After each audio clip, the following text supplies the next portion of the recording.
Hello, my name is Jim Boland. I'm an EMS instructor. Recently took the Education Eval 2.0 course, and I really got a lot out of it. I mean, I came in and looking at it from a standpoint of just trying to update some of my rubrics, and then I found out more on as I went through through the course that rubrics was not the only portion of it. That in working in my employability skills into my rubrics and my formal and informal evaluations.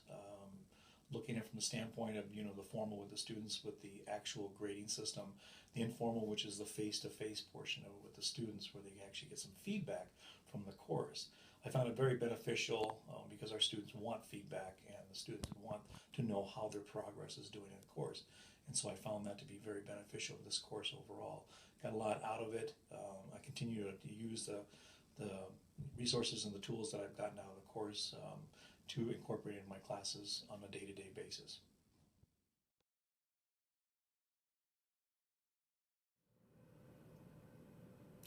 I guess the biggest thing that I took away from my Ed Eval 2.0 was the sharing in between interdisciplines.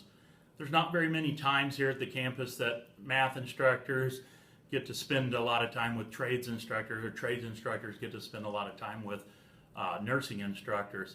So during the class, as we would bring each one of our assignments in or speak to an assignment, we do a lot of sharing. And the biggest benefit is that face-to-face meeting that I think that we had, because we could ask questions. Unlike if you would put a Spark idea up, I would have to email you or track you down to find out questions that I have. So what if the students do this, or what if the students do that?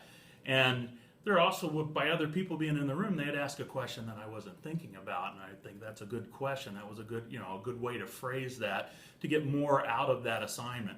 I guess that the one thing that I took away from it is I formalized my CATs a little bit. On Fridays before, I'd ask my students, what did you like? Tear a piece of paper out. What did you like? What did you not like? And one of the instructors talked about a comment card. So I developed a comment card. On one side is something you like about what happened this past week in class. The other side, something you didn't like. So that way, it gave them a formal piece of paper. It's a card. I have printed it off. It's double-sided. And then I can keep track of it.